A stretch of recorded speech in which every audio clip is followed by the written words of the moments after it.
Well, silver is very volatile, and the only way to treat it is stack, stack, stack, in my view. Um, the price doesn't really matter in the sense that what I'm doing when I buy silver is I'm just getting rid of fiat currencies. That's the main thing. I'm trying to sort of guess where it's going, and using charts and all this sort of stuff is not really the point. And uh, I'm pretty certain that once silver moves, and I don't know when that'll be. I mean, I've got opinions, but I can't can't do more than that. When it really moves, I know one thing for absolute certain: all those people who've been going on about, I'm going to buy silver, when I think it's right, well, they'll miss it, and then they'll be trying to catch their tails. You'll find it's $100, $120, $150. Oh, it's got to come back. I mean, it's going up too fast. It's got to come back, and then I'll buy it. $200, 250, $600. Oh, I better buy it. 10 times above where it is now. I mean, that's what happens. This is my experience of traders. Some traders get it right, okay, which is good, but they are a minority, and all this fooling around, trying to double guess markets and all the rest of it, it misses the point. What we're actually seeing is the death of fiat currencies. And in that case, I mean, you may as well go and buy copper, you could buy gold, you could buy oil, you could buy, I mean, anything that you can take delivery of, you should buy just to get the hell out of fiat currencies, because they're going to zero. But there will always be a need for silver, gold, copper, oil, whatever, whatever, whatever. So that's what you should own. The Silver Institute projects the market will remain in structural deficit for a sixth straight year here in 2026, with mined silver production expected to rise only modestly, around 1%, according to some forecasts. Surely we're reaching the point where the physical supply-demand imbalance has to trump paper speculation. Would you agree with that? Yeah, I think you've got to, people have got to understand actually what's been happening with silver. The Silver Institute is right. I mean, you can draw up supply, demand, surplus deficit type charts as much as you like. But actually what's been happening is that the silver price has been managed by China. China it's the largest importer of the sources of silver, which are non-ferrous ores, particularly copper, zinc. Don't get distracted by short-term price drops on the charts. Silver is highly volatile, but the big picture is that paper fiat currencies are losing value globally. Staking physical metal is the only real protection before the price breaks away completely. Zinc, to a lesser extent, lead, and also gold. That's where it all comes from. I mean, over 70% of silver comes from that. And as a result, basically, China has been accumulating huge amounts of silver for a very, very long time. It's part of official policy, not publicly declared. They don't go out and tell us this month we bought this month we refined so much, and that produced so many tons of silver. No, of course they don't. They don't tell us what's going on.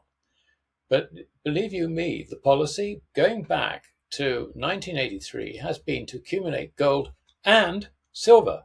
And the PBOC has total responsibility for the acquisition of gold and silver.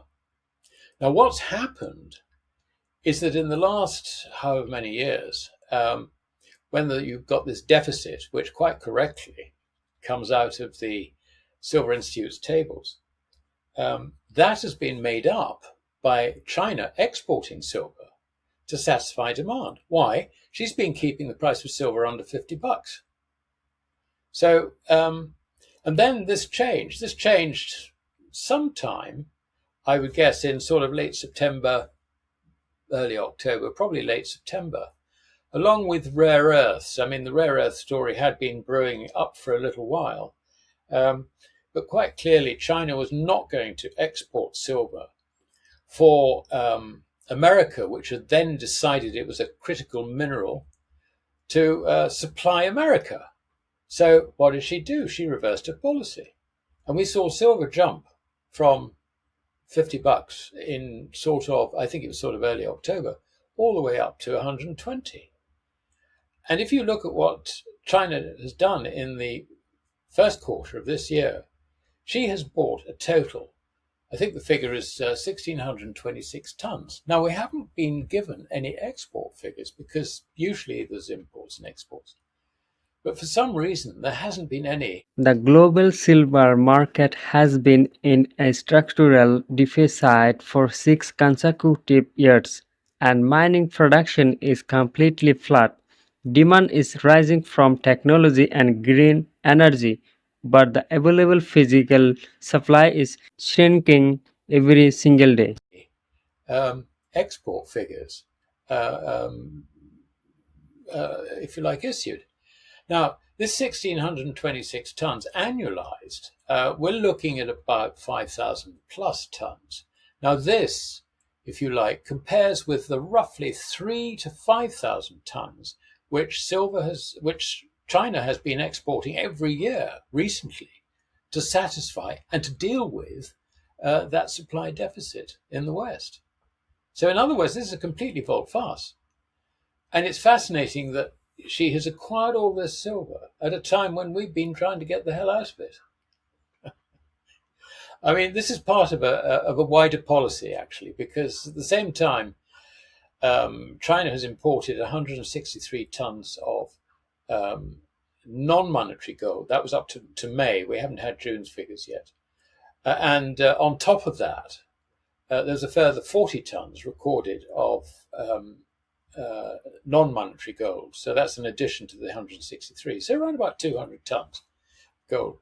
And that's what's been reported. I mean, it could be, the truth very often in these things is somewhat different.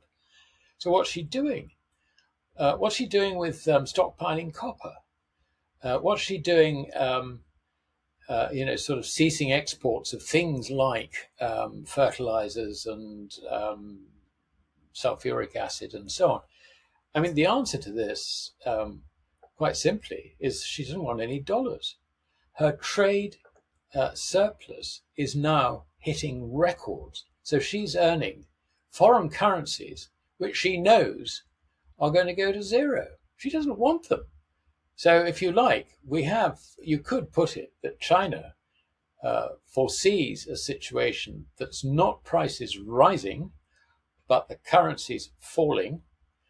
And she's indulging, if you like, in a central bank's version of a crack-up boom, which for people who don't understand what it is, I mean, this was something that the economist Ludwig von Mises wrote about because he experienced the demise of the Austrian shilling and also observed the demise of it was the Austrian crown in those days.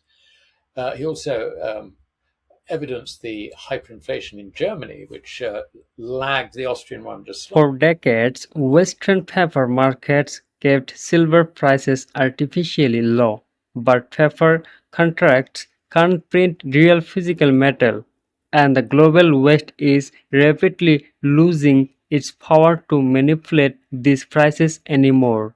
Slightly. And he observed that in around about the last 5 or 6 months of this, this collapse of the currency, people suddenly realized that it wasn't prices rising, but the currency going down. Now, the moment they realized that, they dumped the currency for anything, just to get rid of it. They bought anything, even if they didn't need it. They just wanted to get rid of wheelbarrow loads of this rubbish. And that's precisely what China is doing. Now, correct me if I'm wrong here, but I believe China is the #1 gold producer and the #2 silver producer in the world. So while a lot of people are paying attention to the import-exports, is China officially reporting all of the silver and gold that they're mining? And how much of that do you think they're taking into their own reserves as opposed to exporting to other countries? Well, I mean, the answer, I've always maintained that with respect to gold, China is like Hotel California. You're welcome to come in, gold ingots, but you ain't leaving, if you see what I mean. So on that basis, it's really, anything that she's mined, she has kept. So You can add that, if you like, to the balance of exports, imports. I mean, there've never been any exports. But interestingly, in the last week or two, it's become evident that that is changing.